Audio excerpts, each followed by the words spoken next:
Hello and welcome to the ninth lecture on quantum computing. Today we'll learn more about certain quantum algorithms that can show that you can outperform a classical computer in certain aspects.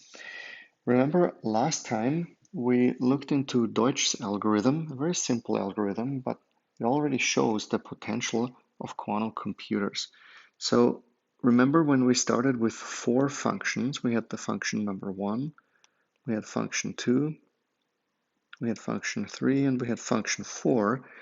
And what we did was split them into two sets. So we had set number 1 and set number 2. All of these functions take a 2-bit input and produce a 1-bit output.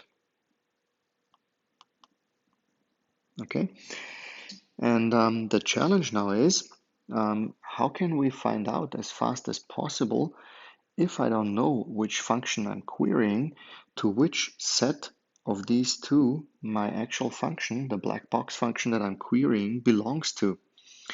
And it is challenging because for each of the 2-bit inputs, function number 1 and function number 3 produce the same output, and function number 2 and function number 4 produce the same output, whereby these two here not necessarily are identical, of course.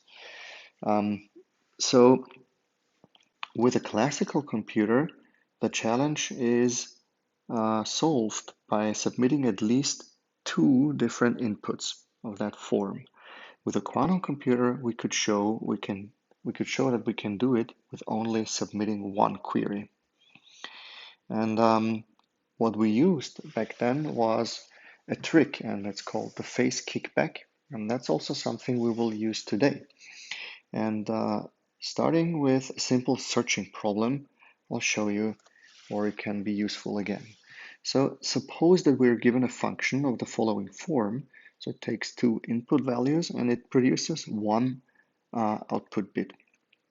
Now this time we're promised that it is one of these four functions.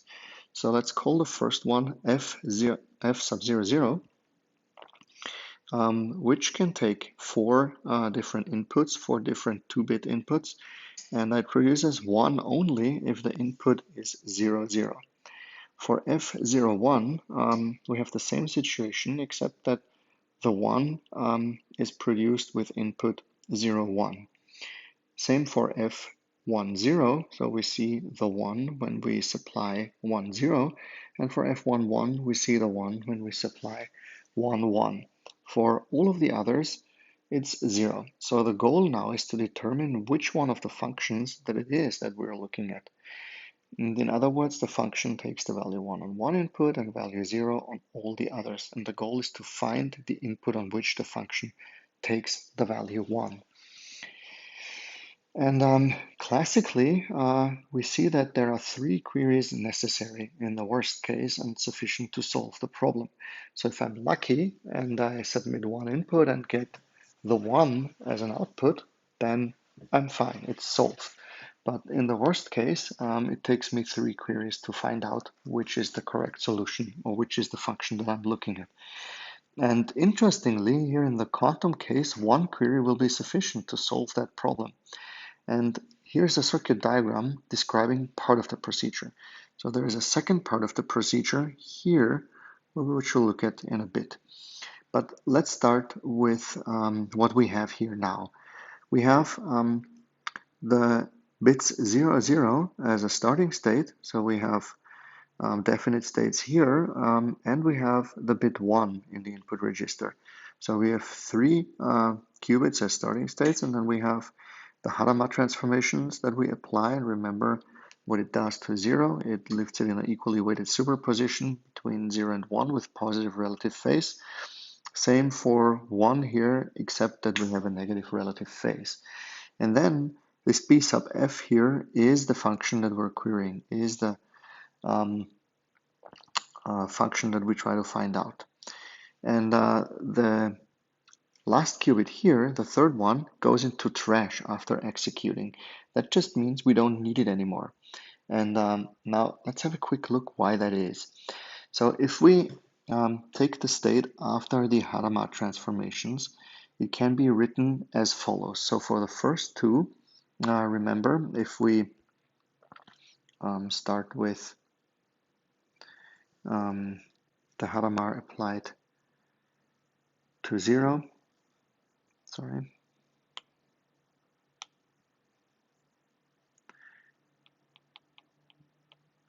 that will give us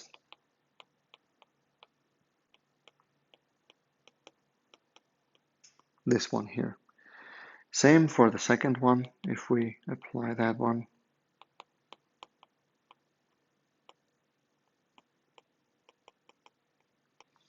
And now, if we just multiply it out, so if we do a tensor product between these two, what we get is, so let's say we do a tensor product here, then what we get is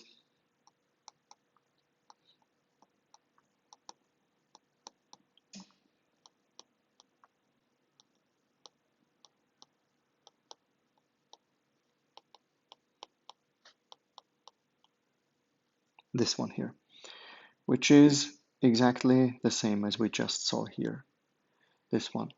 And now we still have our second, the third qubit here. So remember, we lifted that into superposition as well. And before we look at what we have next, let's just see what happens if we multiply that out. So let's say we have this state here on top, this one here, and we multiply it with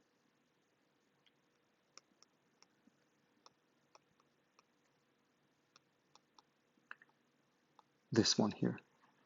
Then the result that we get will be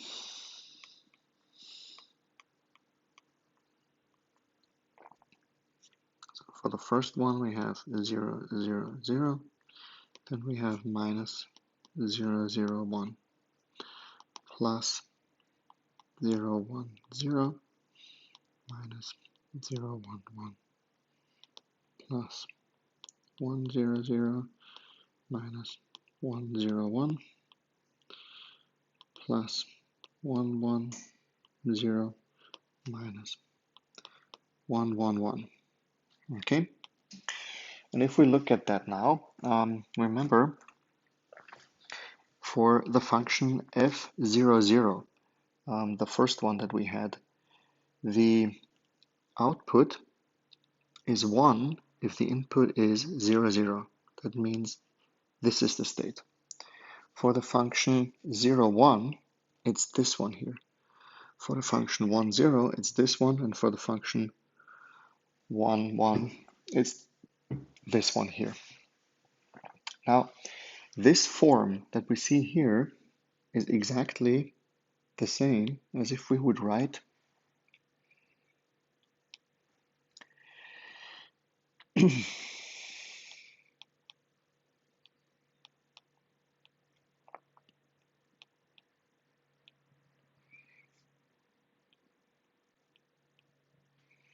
for f0, 0, we would write that one here. So I know that minus 1, so if f0, 0 produces 1, it's minus 1 to the power of 1, gives negative 0, 0, which gives us exactly this one here. Minus 1 to the power of 0 equals 1, so it would be positive, okay? So let's look at the next one. So then we would have 1 over 2, again, minus 1, and for f0, 1, the same here. The same for f of 1, 0, and the same for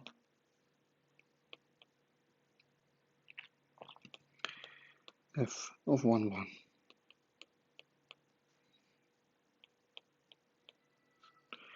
Still, we would have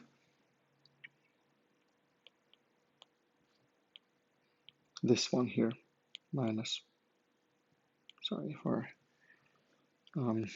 for that, yeah. So we would still have that one here.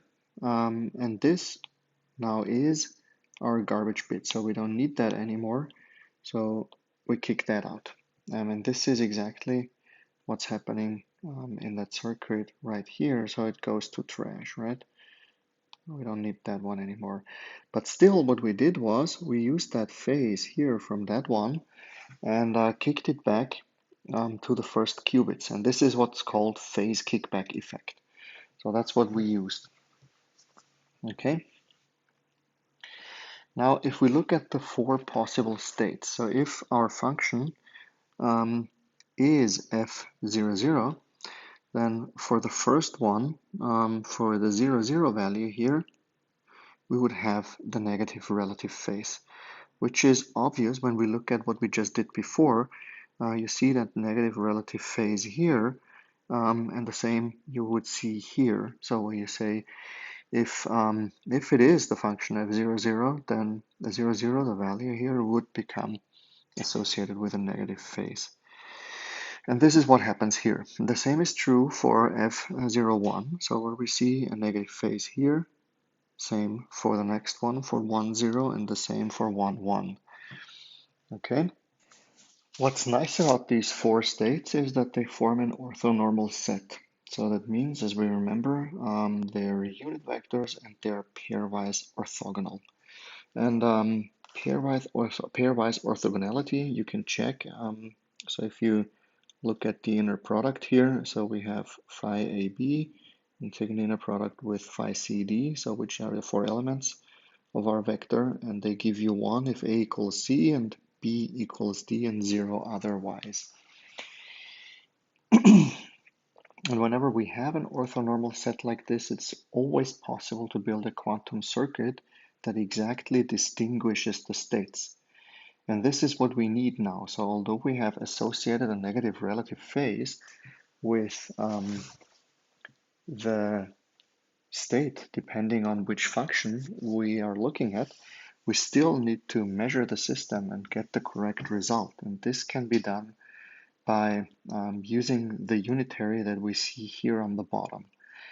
And there is also a circuit that you can design. The circuit here with the Hadamarts and the controlled Z and the Z gates, it does exactly the same. And here we have a different or slightly different notation where we have -1 or -1 as a Z gate, but it's exactly the same. It's the Z gate that we saw before. Okay, and here we have the controlled form of it. So meaning if this bit here is or has the state 1, then we execute the controlled Z operation, so the controlled phase flip on this other bit down here. Otherwise, we leave it alone. And we may just have a quick look at what happens when we run that matrix. And let's see. So let's assume we have the function 0, 0 that we work with here,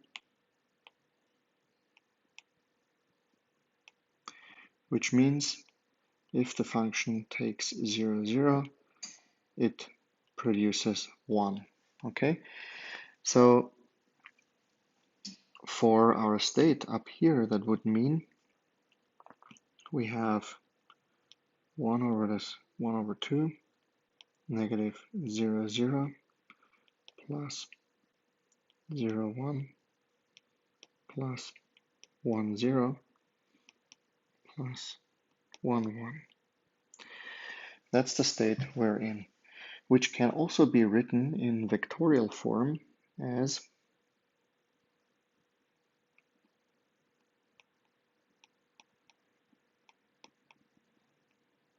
in this form. And that's what we look at right now. So now let's take that matrix that we just saw,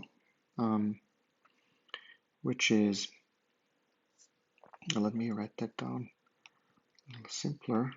So we have -1,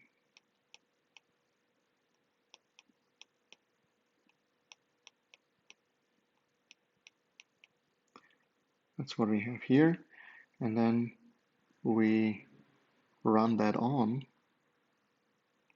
this state here.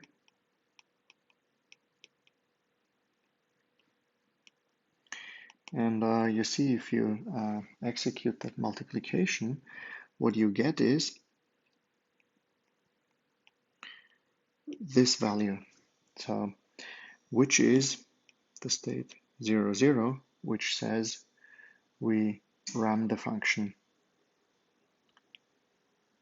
f0, 0 here, f sub 0, 0. And that's where we go with this circuit. So we have here the complete circuit. We have our function here that we run, b sub f. We have the transformation that we just looked at and execute that. And now what's left is do the measurement here. And when we do the measurement, then we produce that definite state. And the unitary that we created here, helps us to distinguish these four states. So depending on what the function is that is encoded in b sub f, I will get a different result here on the right when I measure the system. So you remember Deutsch's problem that we just talked about before. Now we'll look into another algorithm, Deutsch-Josa algorithm, which is a generalization of Deutsch's algorithm to multiple qubits. And here we assume we are given a function with n-bit strings as an input and 1 bit as an output. So here we see x is element of a string of length n consisting of zeros and ones, and the output that's produced is 1 bit, so either 0 or 1. It's a non-reversible function, and the promise that we have is that the function is either constant or balanced. We look at a constant function, we say for all x, which are elements of a string of length n, a bit string of length n, the function produces the same value. For a balanced function, it's different. For a balanced function, we see both zeros and ones. And now the question is the function constant or balanced? And this is a challenge in classical computer science, because in the worst case scenario, we have to query that function with all the input values to our avail. In the worst case, that's 2 to the power of n minus 1 plus 1 values to see if it's constant or balanced. And the exact query complexity, since we're always assuming the worst case scenario here, is 2 to the power of n minus 1 plus 1. So of course we could be lucky and just figure it out with the first few queries, but that's usually not the case. And now what we want to do is determine whether the function is constant balanced, as we just said. So we can also do a bounded error, which means we just queried two different random values of the function and we make a guess. So if they're equal, we guess it's constant, and if not, then we guess it's balanced. So in the bounded error classical query complexity is then O of 1. Now, if we look at the quantum version, that's more interesting, because here we can make sure to understand whether the function is constant or balanced. So again, we have our input as defined before, the output as defined before. We take our input register of x's here, so it's given by x of length n. We have 1 qubit as an output of y. And we have our unitary that we execute here, and still we produce our x. And here on the bottom, still we produce the modulo 2 operation with the function f of x. So our function that we are evaluating. And remember, that's just the XOR. So you add it up and divide by 2. If you have a remainder, that's the value that it produces. So 0 plus 0, for example, divided by 2 gives you 0 remainder. 0 plus 1 divided by 2 gives you 1 remainder. Okay, so that's what this means here. And now what we do is, in another form, we have our input register here, consisting of our input bits and our target bit, that we evolve by applying the unitary u sub f here. The unitary sub f encodes our function.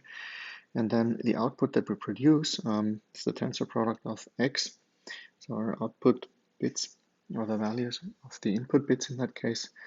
But our unitary makes sure that we see the value of y added modulo 2 with f of x here. That's what happens. So, and again, we use phase kickback. It's a very popular trick in quantum computing, so we'll see it more often. But it's very useful, so that's why we use it again. So what we do is we input a superposition over the second registers, and remember what happens if you apply the Hadamard transformation to the second one. It's just the negative relative phase here, and we apply our unitary u sub f, and what we see as a result here then is the f of x and not f of x in our superposition, so in the second state. And still our input bits we see here, okay? Now let's look at the case when f of x equals 0, then the result is this one is given here. However, if f of x equals 1, we see a negative phase here and a tensor product again with the output bit here. So that's the difference that we see here. Therefore, the function is computed into the phase. And we just saw that notation before. So whatever our function f of x produces, remember it produces one output bit. So if that one gives you 0, then it's minus 1 to the power of 0, which is 1. So therefore we will see a positive value here, which is just what we saw here on top. And if it's is 1, then the value minus 1 remains 1, and we see a negative phase. Did I just say twice the same? I think so. So what I mean is, if that one produces, if f of x produces 0, then it's positive. If f of x produces 1, then it's negative, okay? And now, still we have our y bit here. And the second trick that we do, and this is where the remarkable speedup comes from, is we again lift everything into superposition. So our whole input register, we apply Hadamards to it, and that's the very nice thing about quantum computing. In that case, we can evaluate every possible input with one call. And by the way, so I don't remember if I already mentioned that at the very beginning of the lecture. This is also why the performance of quantum computers cannot be measured in floating point operations per second, because you just do one call. There is no gigahertz or terahertz. It's just this one call that you execute. And of course, there are iterative algorithms where you take the result of one algorithm and feed it into another algorithm or the same algorithm again. However, here, what we do is just one call. There's a question we get a lot, so from various people with various backgrounds. So as well, how do you compare the speed of a quantum computer to a classical computer? So there is no such thing as comparing it with classical methods, okay? Because we just do one call here, one function call. So if we look at this one here, so this is the output that we produce here on the right. We have our y and our x here in the y. So if we just look at what that means, so how we defined y times x, so we have for y1 and x1, we multiply that out and do an additional modulo 2 with y2, x2, and so on, so until we are done with our registers. And that then produces a certain value, okay, a certain value, 0 or 1. And when you see that notation here, that is just what we did here on top. So we had a Hadamard transformation applied to multiple bits. So here we say we have an input register of length n, so therefore we apply a Hadamard transformation n times to the input register. It's just a different way of writing that down, okay? So, and what that produces then is that state here that we see on the bottom. Okay, so now we bring these two together. So our phase kickback and the Hadamard transformations are superposition bits. And what we see then is, so again here on the bottom, our input register of length n, we apply the Hadamard transformation. We apply the Hadamard transformation to our 1, our y qubit in that case. And that gives us this result here. So we have that. Now, if we look at what's happening here on top, then we see we iterate over all n qubits that we have here. So 1 over the square root of 2 to the power of n, which is the number of qubits, so the equally weighted superposition that we have. Then we have 2 to the n minus 1 is our number of qubits. And we saw the trick, or we see the trick again that we used before, phase kickback. So depending on the output value of f of y, um, this this term here will become 0 or 1, and we associate therefore a phase with this value here. We still have our second one here, so the qubit down here, which we really want to separate out because we already have our phase kickback, so we write that down separately and distinguish now between this state and the state here. So still we iterate over all our n qubits as an input or in the input register, but the phase kickback is done. And if you see now the Hadamard again, so this is over n qubits for the input register, and here we have the Hadamard of 1, just so it's the same form as we just saw before, written down again. So when the function is constant, we see that we have this output produced here, and if the function is balanced, we clearly have a different output. And what that means is, so if we apply a Hadamard transformation again to that state, so we apply the Hadamard transformation here, and let's look at it graphically. So we apply the Hadamard transformation here on the right to each of the x qubits. Then if our function is constant, r, all the output bits here are always 0. And if the function is balanced, r is never 0. And this is a very interesting thing, because what we did now is, instead of querying all the possible input values, we just had one query and can now distinguish with certainty if the function is balanced or constant, which is rather amazing.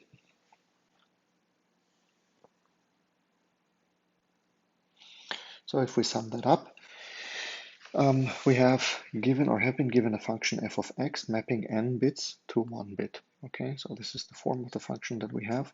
We want to determine if it's either constant or balanced, and there's a promise that it is either of these two. So classically, we need to evaluate, as I just said, to the power of n minus 1 plus 1 values of f of x.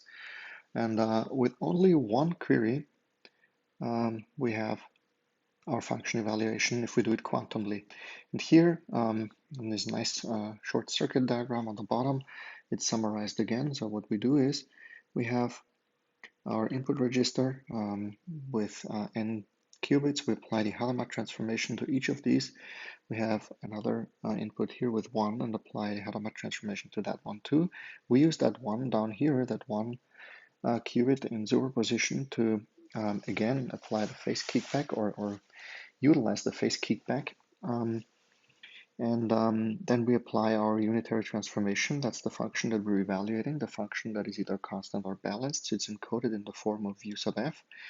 And then we, on the input bits, again, do our Hadamard transformation, apply our Hadamard transformation. We don't care about that one down here anymore, because that was only used for the phase kickback. And then we measure the system.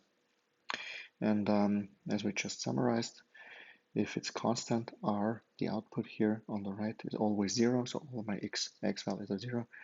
And if it's balanced, it's never 0.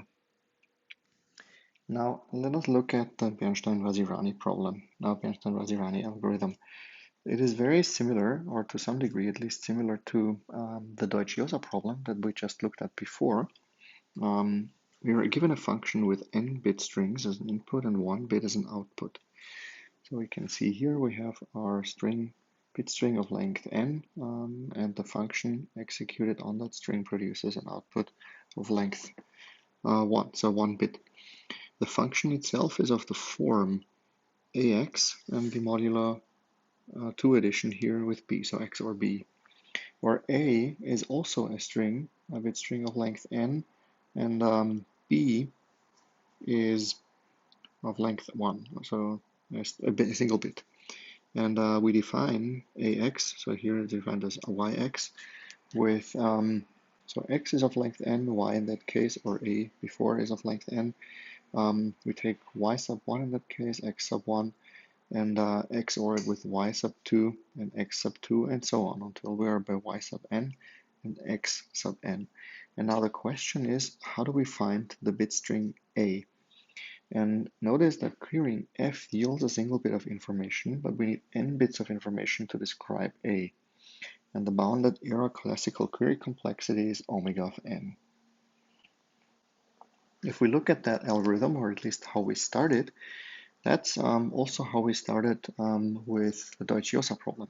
So we have n qubits here on the left in an input register. We have set them to 0, and we have an additional qubit here set to 1. We apply our usual Hadamard's here, lifting them into superposition with these different relative phases for 0 and 1, producing for the zeros here the state here on the right, which is an equally weighted superposition.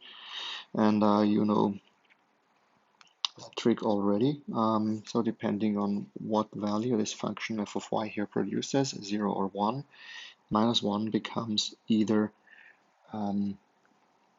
minus 1, stays 1, or becomes negative 1. So if it's to the power of 1, it stays negative 1. If it's to the power of 0, it becomes positive 1. And therefore it changes the sign here. And if we look at f of y more closely here, so that's the function that we saw before. So we have ay plus b in that case. And if we write that down again here on the bottom, then you can see the Hadamard transformation applied to n bits, the Hadamard transformation applied to 1. So here is our second one, the 1 bit, and here are our n qubits that we have as an input. Now, if we look at what's happening here, we still have our equally weighted superposition. We have our transformation u sub f encoded here. Remember, this one is not the qubit in the state 1 that we started with in the input register. This is the y that comes from the sum that we run over here for the length of the input registers, our n input qubits. So we apply another Hadamard transformation over n qubits, so over our input register on that. And what we end up with is now the sum that we see here running over xy instead of y only. We lose the square root here because we apply Hadamard twice. Then we still have our transformation u sub f here, but also because of this term down here, we have another minus 1 to the power xy and another term here x. And if we look at that b here, we can pull it out in front of the equation, so that's what we do here. Now we only are left with this term here in the middle that we will look at a little closer down here. So what we still have is our minus 1 to the power of ay plus xy. So this term here will still give you either a 0 or a 1, causing this phase here on the left either to be negative or positive. We write that out and do some transformations, and in the end, if we look at the bottom here, again, what we end up with, so this is where we started here from the top and up here on the bottom. So what we then get is a result. So when we pull out the b again, our result, negative 1 to the power of b a.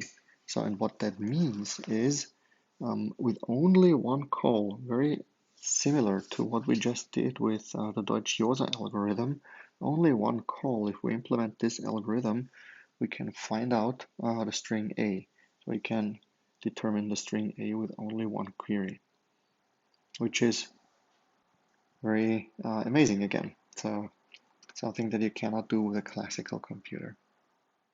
In summary, the Bernstein-Rosirani algorithm was invented in 1993, and the similarity to the Deutsch-Josa algorithm is given. So in fact, it's a restricted version of the Deutsch-Josa algorithm.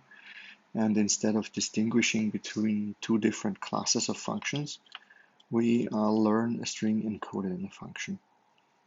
Okay. And now let's look at a problem that is known as Simon's problem. and our Simon's algorithm. So the problem is defined as follows. We have a function that takes an input string, a bit string of length n, and this time it produces an output string of length n as well, bit string, okay, for a positive integer n.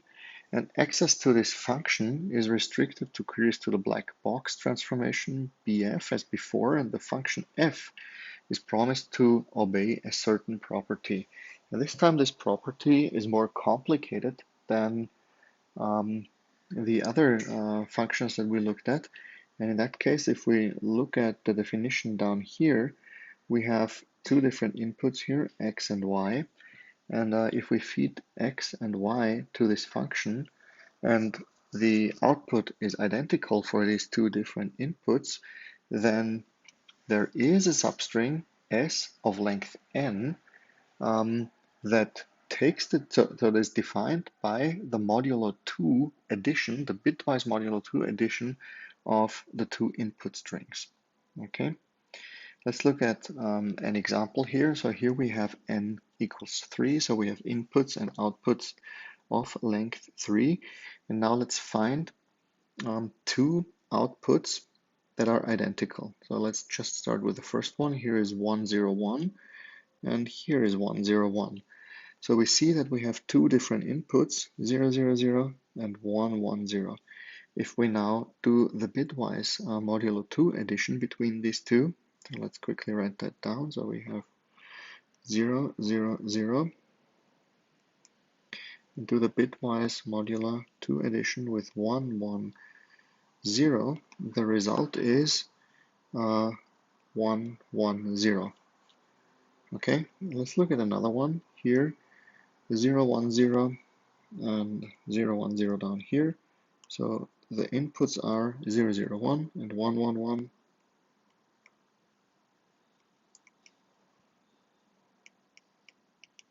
And let's look at the output. It's again 110. So in that case, S equals 110. That's what we want to find.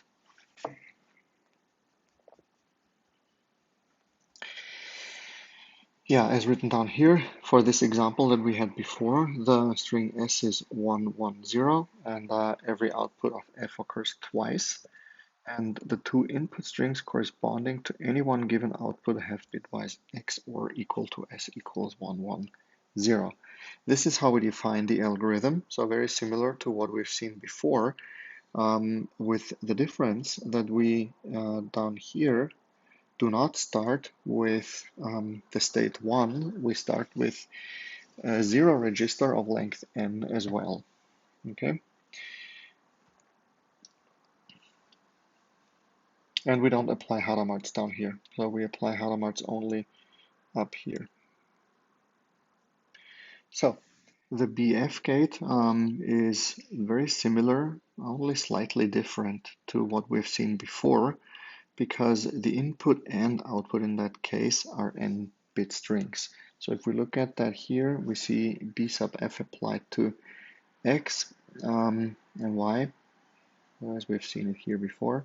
And the result that we produce is still our x state here, but the executed function, so the transformation addition modulo 2 with y in the output register. So the state that we start with is this 0 register, so where we have both of length n, and Hadamard transformations are applied only on the first n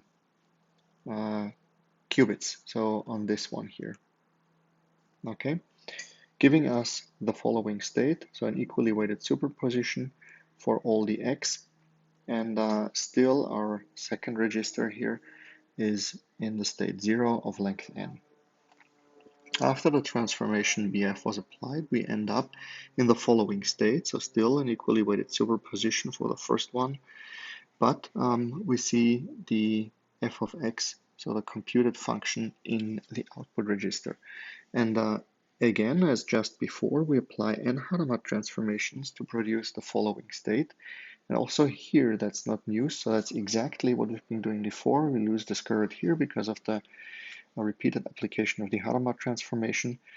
And here we have our sign dependence again. So depending on the output of x, y, so either 0 or 1, our sign will change to either negative or positive. And we still have our function f of x computed down here.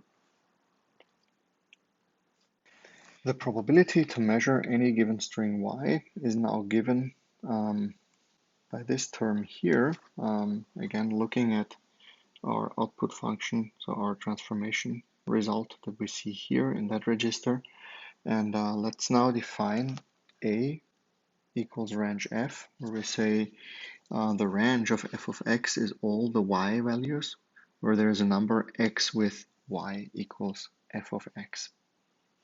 And if z is an element of these values, so is an element of A, then there must exist two distinct strings, x sub z and x prime sub z of length n, such that the function taking both inputs equals set. So with both inputs, it produces the same output result. That's just how we defined the function before. It is moreover necessary that x sub z and so modulo 2, addition modulo 2 with x sub z prime equals s, which is equivalent to x sub z prime equals x sub z modulo 2 addition of s, the thing that we're looking for. If we now run through that whole process and s is not 0 of length n, then the probability to obtain each string y is given down here. Okay, so if sy equals 0, we have a probability that we obtain this string. So if we repeat that process a couple times and accept this specifically a failure, so say we run that process n minus 1 times here, then we'll get n minus 1 strings y 1 to yn. And these strings are given such that y sub 1 times s equals 0. And we have y sub 2 times s equals 0, and so on. And what this is a system of n minus 1 linear equations in the unknowns, and these are the bits of s that we want to find. And now the goal of this system of equations is to solve it and obtain s. So if we have linear independence, we solve that system to get a candidate solution of a s prime isn't equal to 0. And we test that f of 0 equals f s prime, and if that's the case, we know that s equals s prime, and the problem has been solved. So if that's not the case, so if we say f0 does not equal f of s prime, then we know that s equals 0. Because if it were not so, the unique non-zero solution to the linear equation would have been s. Okay? Now, that's how we solve Simon's problem. So this system of unknown equations, that's something that we solve classically. And so we do not end up directly with the result here. So there is still a classical component that we need to consider. I also will talk about two more algorithms, the classical quantum algorithms that are very interesting, which are Grover's search and Shor's algorithm. Two of the most prominent algorithms in the quantum computing community have been both developed in the 90s. And the first one we will have a look at is Grover's search algorithm. It's named after Love Grover, the guy who came up with it, working at Bell Labs back then. And the promise is simple. So it's very often it's called a database search algorithm, which it not really is. So in reality, it's a function inversion algorithm. So that's more accurate. but we'll see in a bit why it's called database search. So the promise is, or the problem is, given a function f of x mapping n bits to 1 bit. So again, we have n input bits and 1 output bit. Determine the value of x, so what's the input, such that f of x equals 1. So find the one entry in the database that equals 1 for f of x. So we have a promise that this value is unique. I know very often this is compared to, let's look at a phone book, and I have a couple names and numbers, and you want to find the number to a name or the name to a number or whatever, then you could query this a lot faster. But I don't want to compare it to a database search, since if we had an unstructured database, the oracle must at least be of linear complexity. So this is not something we can use for querying an unstructured database. However, since we want to find the one value where f of x equals 1, or the one entry, this is sometimes called database search. On top, we have a promise that the value is unique. There is a generalization of this algorithm that can evaluate a database. I will still call it database, but it will evaluate a database where you have multiple true entries for f of x. Now, that's also possible. And classically, if we look at this problem, we would need to evaluate O of n values. Let's say it has 1 million entries. Then with the big O notation, we always assume the worst case. So in the worst case, to find my one entry, I would have to do 1 million queries to that oracle.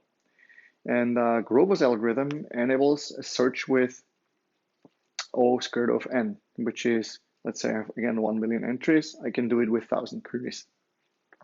And this quantum algorithm itself has two crucial steps. It calculates the function on all these values simultaneously. So let's call this function u of omega. And the second one is reflection about the equal superposition state. So we will do a reflection. You remember the reflection operators that we talked about.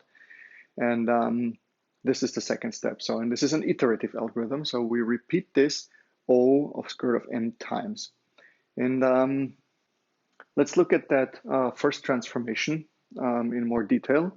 So let's say I have u omega, and I apply that to x. Then the result is minus x if omega equals x. Okay, so let's say if omega equals x, which means f of x equals 1. Also, when I apply u of omega to x and the result equals x, then it is because omega does not equal x, therefore f of x equals 0. Another way of writing this would be, again, taking u of omega x, and let's say we have auxiliary bits, which we will also see in that circuit diagram that I have on my following slides. Then the result would be x in that case. So if we have x and y here, result would be x, not y. Again, if omega equals x, which means f of x equals 1.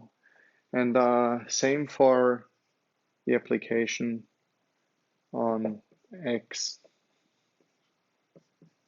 y. So the result will be x, y, if omega does not equal x, and therefore f of x equals 0. And one last way or generalization of this would be, so let's say I have u of omega on x and y, then you could say, as we learned before already, the result is x, y, XOR f of x, controlled not. So much to that. This is our transformation u of omega.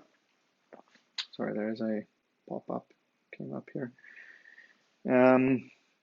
And we start in the state of, so as you can see in the slides, the state S, which is 1 over the square root of n, so our number of bits, inputs, in the superposition state. So repeat the following square root of n times, so the application of u of omega, which we see here, and then the reflection operation, which is described here as u of s, and then the outer product of whatever s is, minus I. So in the system then will be in the state omega such that f of omega equals 1. So if you end up doing it for 1 million entries database, you do it 1,000 times, you end up doing that. But how do we perform US? First, we invert the operation that prepares S, which is just Hadamard's on all qubits. And then we reflect about 0. For example, apply to the outer product of that 0 minus I, and just to remember how you calculate that. So you have your column vector here, and you have your row vector here, your bra, which is that one. So, and if you execute that, this is the result matrix of this one here, right? So this is how you apply it. And lastly, repeat the operation that prepares S.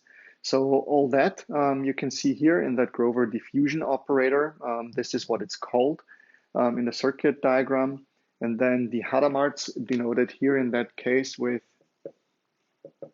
n just means we do a Hadamard, so superposition of n bits. Okay, so if it's 2 bits, then this would be 2. And this whole thing we repeat square root of n times. Here you can see in more detail what the reflection does. And I think it's always good to look at it graphically. So I have my graphics here. So let's take the example where n equals 4. So we have 4 different inputs and the solution x is 3. So 3 is the database entry that we want to find. And we will start in the state of S. So this is the starting state. So remember when we write down our superposition state,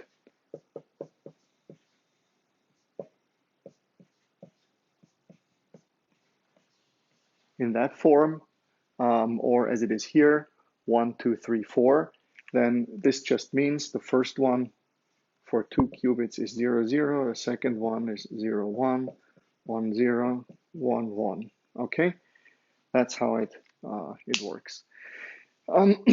So we apply the function u of f, giving us that result. So u of f in that case, so is our u of omega here. And then the mean of that is 1/4, so easily calculable. So if you have that result here, the 1/4 times 1/2 plus 1/2 minus 1/2 plus 1/2 equals a quarter, so 1/4. And graphically, what you can see down here, what this means is we apply the reflection operation u of s.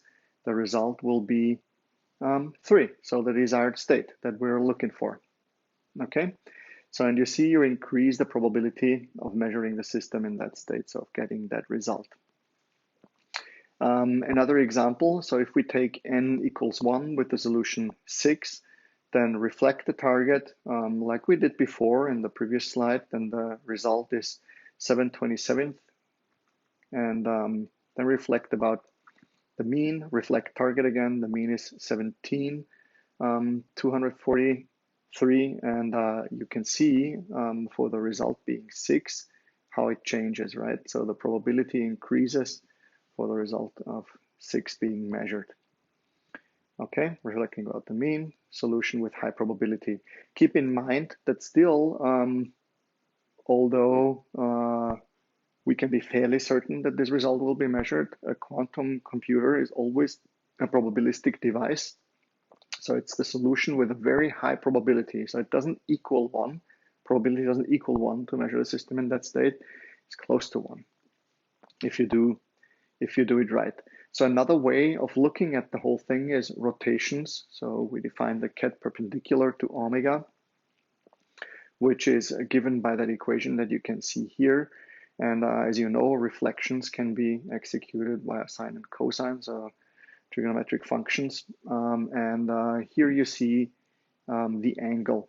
So the phi here represents the angle. So cosine phi of s and cosine sine phi of s of omega gives you the angle of rotation. Okay.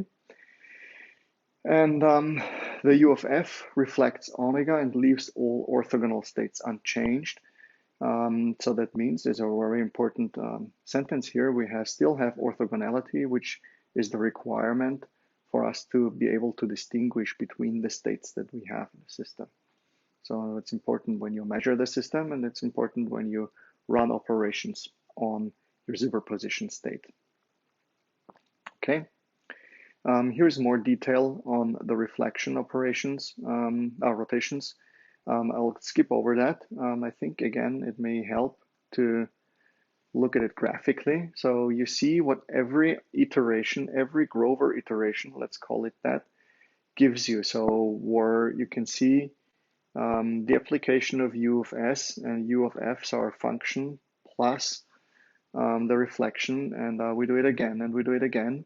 So, and therefore approach that state, the final result that we measure. So depending on how many entries you have, that's square root of these entries. The number of these entries is how often you have to do that, okay? And that's where you end up in your desired state. So I always have an easier time imagining or keeping this picture in mind where we just do these reflections. So the function application followed by the reflection and rotation. What about multiple targets? Possible too, but in general, this works exactly the same.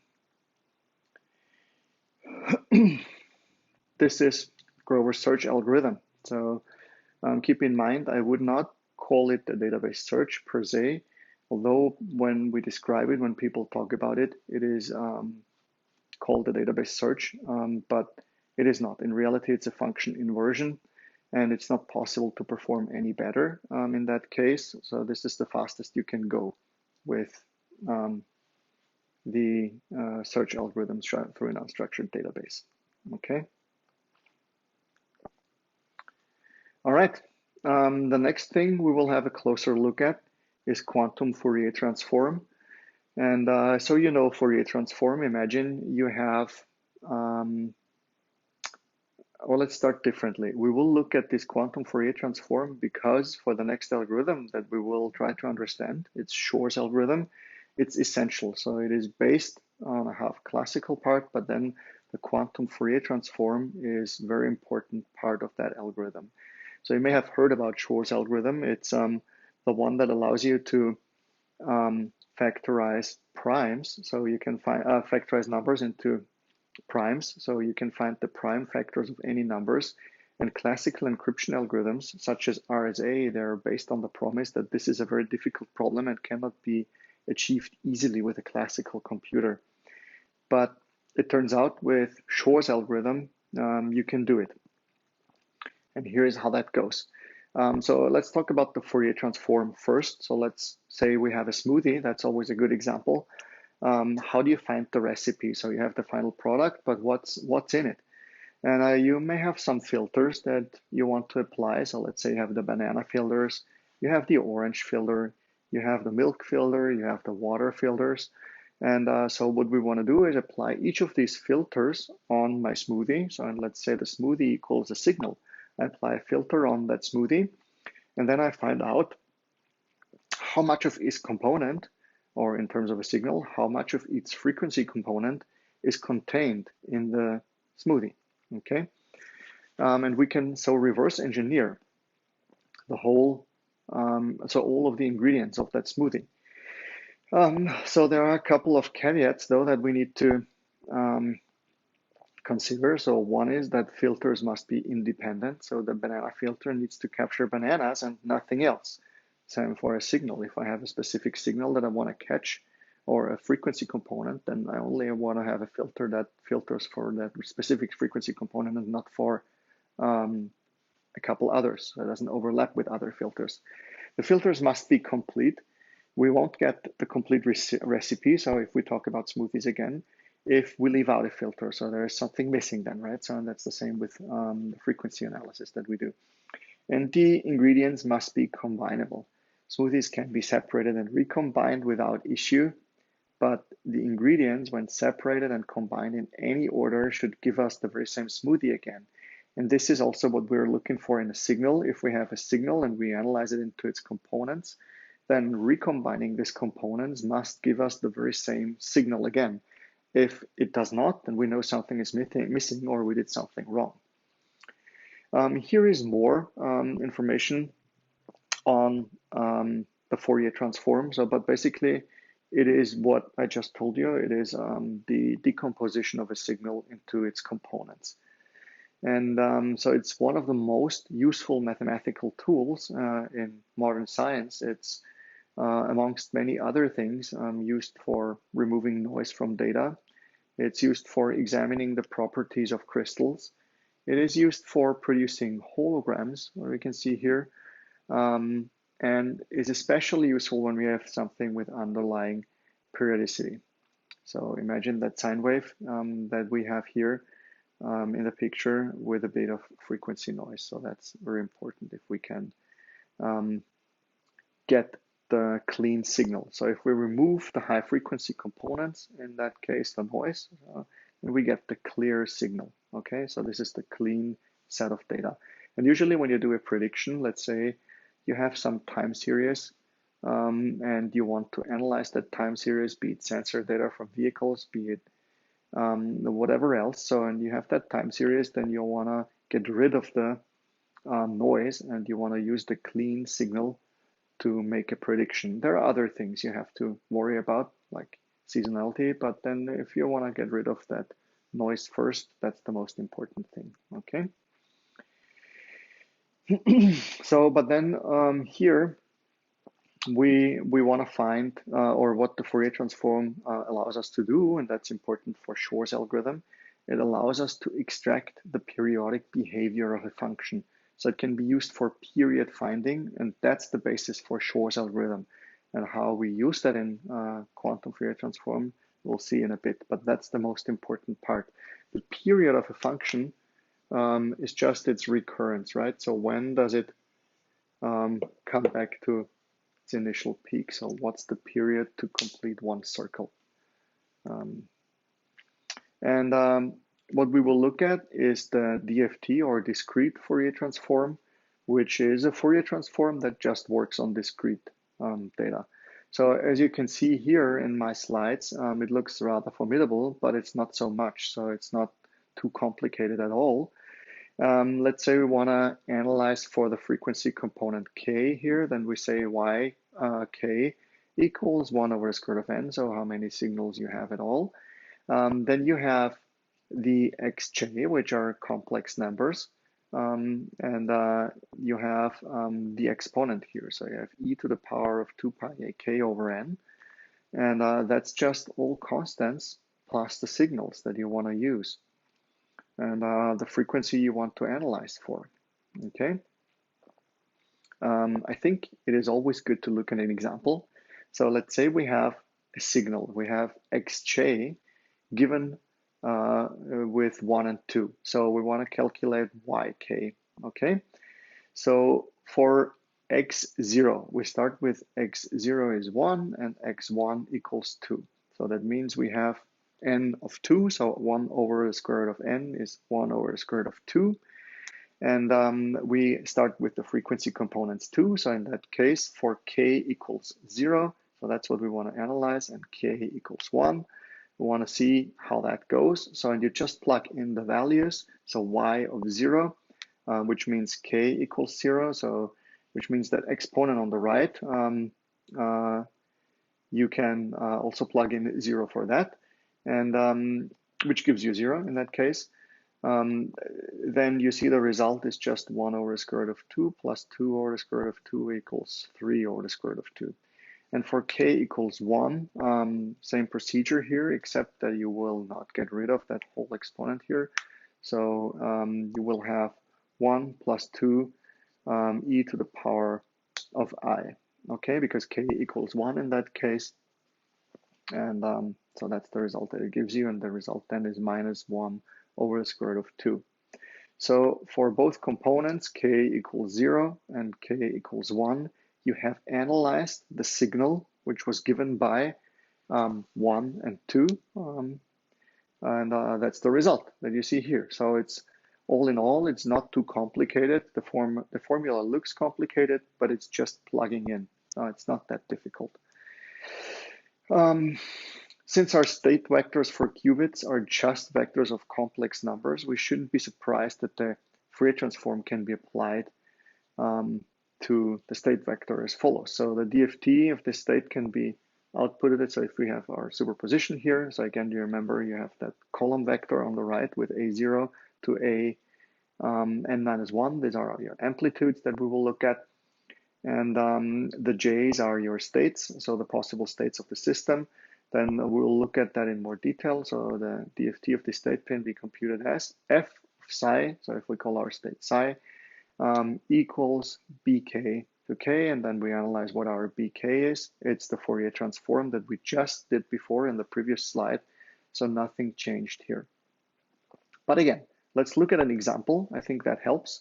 And you remember well the superposition state of 2 qubits, which in that case is given by 4 amplitudes and the basis states. So you have the amplitudes A00 to A11, and the same for the basis states.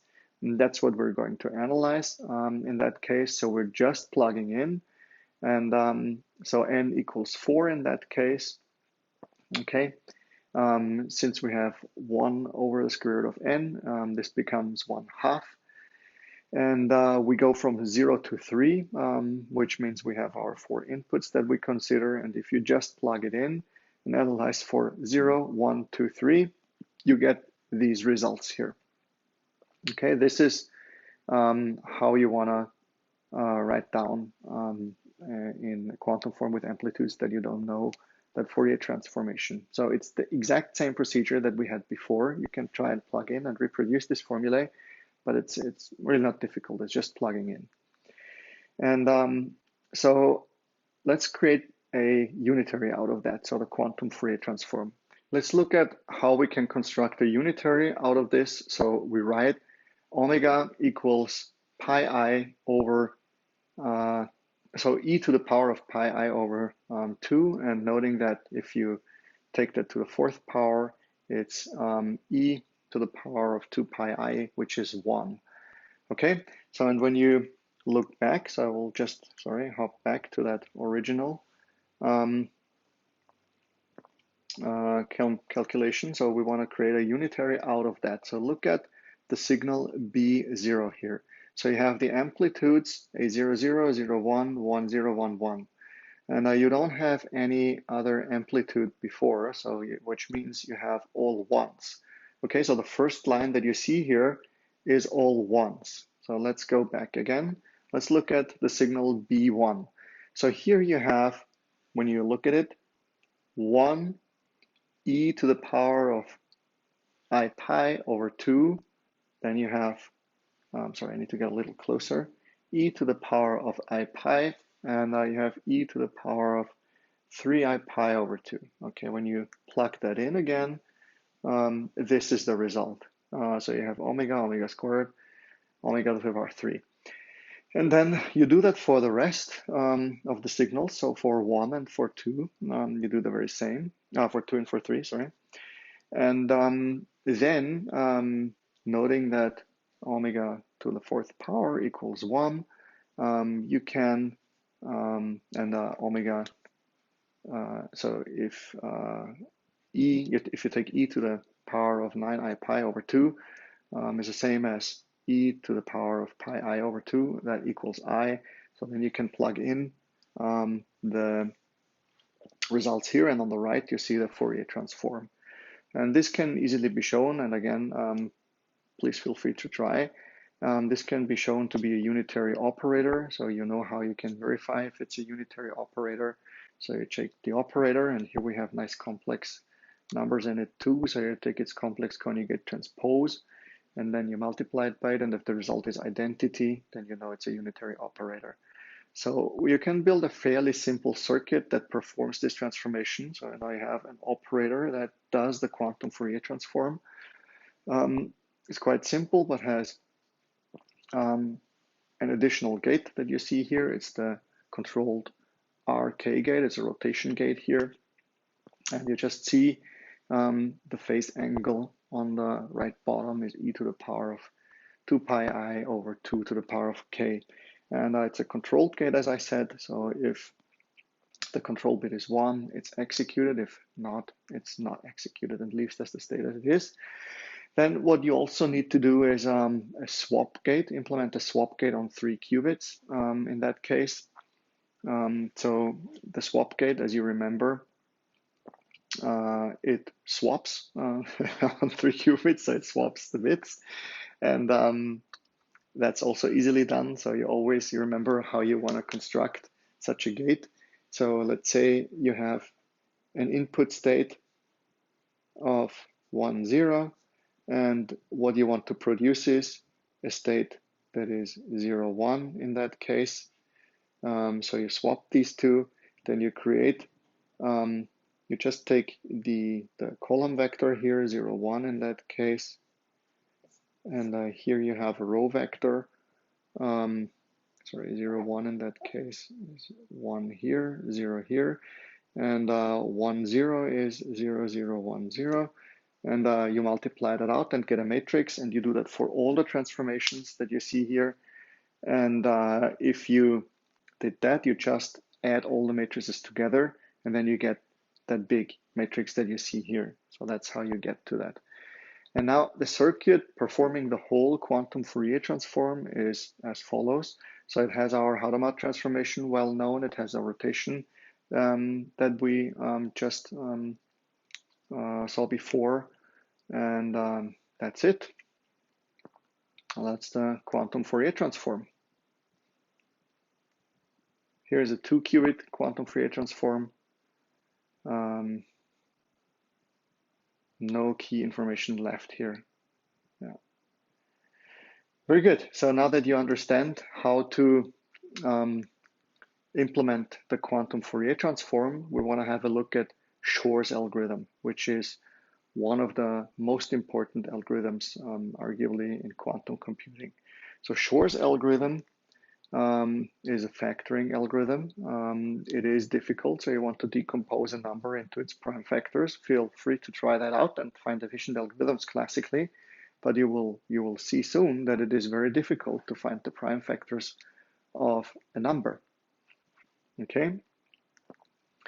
So what we want to have a look at here, let's just go over that. What we want to do is start with period finding. Okay, period finding is what we just learned to do with the quantum Fourier transform or Fourier transform.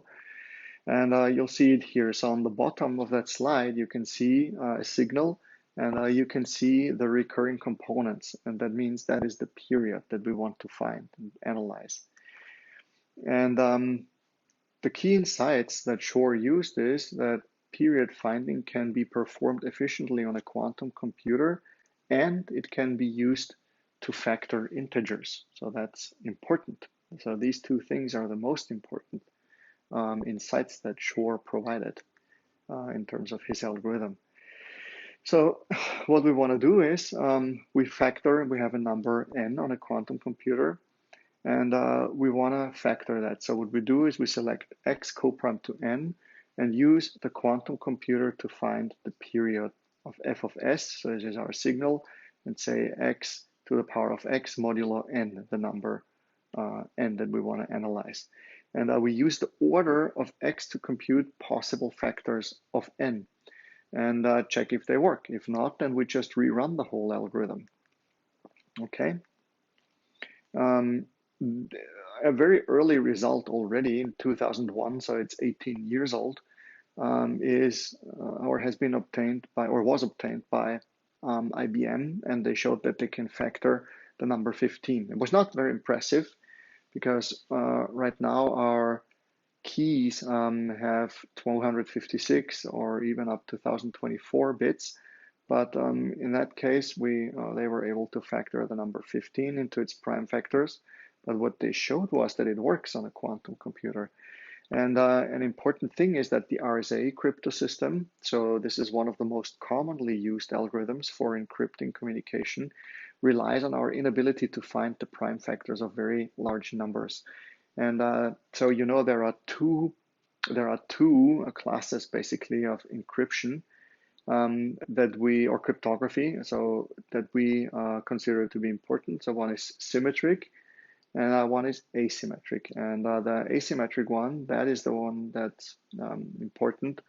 For symmetric, if you want to find the key, so there is a key that's used for both encryption and decryption. So it's the same.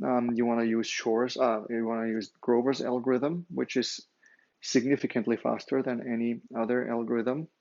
But if you want to do or look at asymmetric encryption, then what you do is you have a public key. That's the one that is available to everyone. So it's used for encryption. And then you have a private key. And the private key is specific to each person. So you cannot use the public key to decrypt an encrypted message anymore. You have to have a valid private key. And I may have a private key to decrypt a message. And where this is important is for all the browser-based communication that we use for HTTPS, for example. If we do banking online, then that's the algorithm, public key infrastructure, that's what's used. And for this, it is important or dangerous. Not now, we know that. We know that today there is no quantum computer that can crack these algorithms efficiently, this encryption efficiently, but at some point we will have them. And this is why we have to worry about this today. There are no classical algorithms known that can do this efficiently. And the best one is the number field sieve, which factors a number n in the time that you see here in the computational complexity. So, which is exponential in n and is impossible to factor even modest number, making RSA still very secure. But Schwar's algorithm can factor n, and what you see, it's O of n squared log n log n operations, so which is significantly faster than the fastest classical algorithm. So it's exponentially faster. And factoring now, so all of a sudden becomes a tractable problem. It's solvable on a significantly powerful, fault-tolerant quantum computer. And the key idea, as I said before, that underlies Shor's algorithm is that of period finding. And suppose we're given a function f of x equals f of x plus r, for example, a sine wave, and is said to have a period r. And classically, finding this period r is very hard. All we can do is test the function at many different places and find the period in this way. And a quantum computer can do a lot better than that, which makes period finding a lot easier. So let's look at how we find the period r of a function. So we start off 2 qubit registers of the size n. So remember, when we have registers, could write them down here, a register of n qubits doing something, right? And then you have another register in that case that is also of the size n, so large enough to hold some number of n. And then we prepare some number n. So the number n is not the number of inputs in that case, it's the number that we want to analyze. So we prepare these states in state 0. So that means we start in the 0 state, and the composite system then is in the state that you can see here, 0, 0, but of n qubits. And first we want to apply the quantum Fourier transform that we just constructed before to the first register. And the state after the application of that quantum Fourier transform, as you can see here, is so only to the first qubit applied gives you value of x in the first qubit register, and 0 still is in the 0 state. The second qubit register is still in the 0 state. And omega is 2 to the power of n, depending on the number of qubits that you have, okay? Now, that state, let's call it psi again, we operate on it with some unitary operator, calculating f of x and putting that into the second register. So f of x, you remember, is our period finding. So we add that to the second register. So our first one is still in that state after application of the Fourier transform, and the second one is now in the state f of x. And the total state of the system is now the second equation that you can see here. So again, first one in the state x after application of the Fourier transform, and second one after application of our unitary the f of x transformation is in the state f of x. So what happened here is that f of x for all 2 to the power of n values of x has been calculated at once. For 100 qubits, this is 2 to the power of 100 calculations in parallel. If you have a system that has thousands of qubits, let's say 5,000, then you would have 2 to the power of 5,000 computations in parallel. That's a lot. And so here again, you see one of these remarkable powers of a quantum computer. Anytime you add only one bit, you double the computational power. So it's an exponential increase. Okay. So the thing is, there is still the caveat of measurement. When you look at the system, so looking at the system, depending on how you implement it, either by interacting with magnetic fields or using polarized laser light, causes a collapse, a decoherence. So the system will collapse from this rich superposition into your definite state. So you cannot observe all the results. You only get one definite result. So still, we want to measure the system, although we lose a lot. So making the second, the measurement on the second register gives the answer now that f of x equals u. So whatever that u is, so that second register must collapse onto the state u, and the first register must collapse into a superposition of all values which give f of x equals u, right? Because these are correlated. So we want to see that anytime I measure u, only those results in the first register remain that are, let's say, in the same line, if you want to look at it that way, as our u.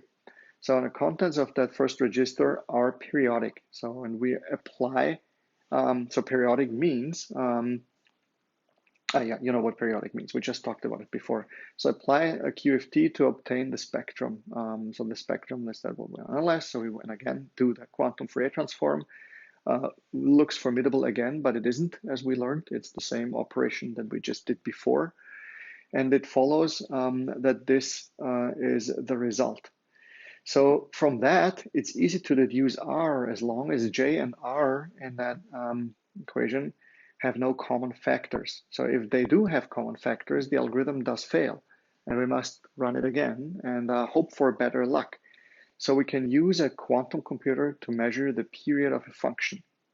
Okay, that's the most important result here.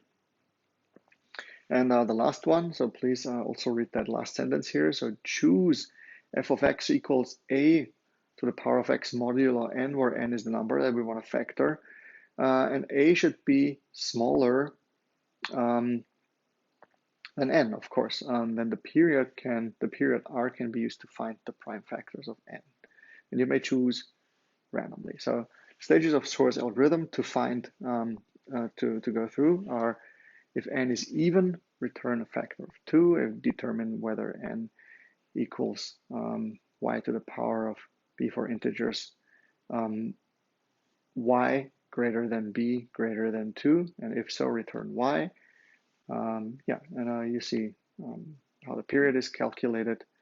And we know that for stages 1 and 2 in that algorithm, we have classical algorithms. For stages 3, 4, 5, we don't. Okay, and now again, it's time for an example. So we are in the need of showing this as always. So and we'll try it with a factor, with factoring the number 39. Okay. So first, we want to make sure that we cannot do this classically very efficiently. So it's not even, and so therefore it cannot be written as y to the power of b for integers and y and b. So we cannot factor 9 classically efficiently. That's the proof for that. So that's the test you want to do. We choose a randomly. So we choose a equals 7, so that the greatest common denominator here of a and n equals 1. So that's the test you want to do. Choose a so that the GCD is of a and n is 1. So we choose n equals 10, so that the register is big enough to hold that number. And note that the bigger n we choose, the greater the accuracy of our calculations will be. But in reality, that's also limited by our hardware, okay? So you cannot use more qubits than you have to your avail on your chip. And right now with gate model chips, we're in the range of the 70s, but not high quality. So I would say rather more in the range of the 50s today. So again, initially we start with our state psi in the state 00, apply the QFT to the first register, and now compute the f of x function, which is f of x is a to the power of x modulo n, and put the result into the second register. So that's our unitary that we execute. So we have again what we just saw before, the result of the QFT on the first register in the first register, and the result of the function in the second register. And let's look at that in more detail. So the values of f of x in that case are depending on where you are. So if you have 0, it's 1. If you have 1, it's 7. If you have 2, it's 10, and so on. And in fact, it's quite easy to see that since we're looking for r, that the period in that case is 12. Why so? Because if you look at the first one, 0 gives you 1, and 12 again gives you 1. So this is the recurrence of the signal. So this is where we find periodicity, okay? Let's continue. Anyway, so because this is not something we know, this is just something for demonstration here. So we will continue the algorithm and measure f of x and say that f of x is 22. Then we apply the inverse. Quantum Fourier transform leads to a probability distribution of possible measurements on the first qubit. And that's the probability distribution. So a highly likely measurement is y equals 85. And we continue here. Remember that measuring the first register will give you that state that you see here.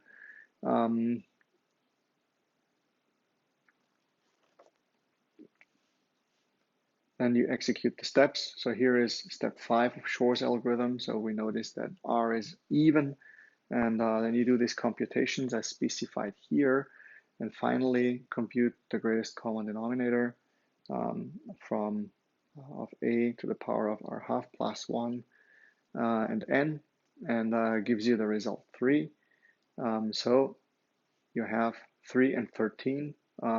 That's 39. The prime factors. That's it. So now you understood Shor's algorithm. I have here some additional remarks. There are some more remarks on universal quantum computing, which I want you to go through.